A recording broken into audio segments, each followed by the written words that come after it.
Hello guys, welcome to another very short tutorial on SharePoint.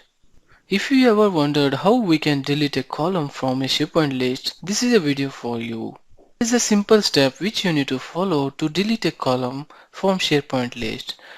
To delete a column, you can go to List, within that one select List Settings, then scroll down and click on the column which you want to delete. Once you select the column, properties related to that column will be shown here. Scroll down and you can see there is an option called delete.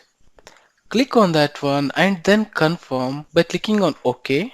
That's it. Now your column is deleted from this list. If you go back to your list and you can see that column has been deleted from your list.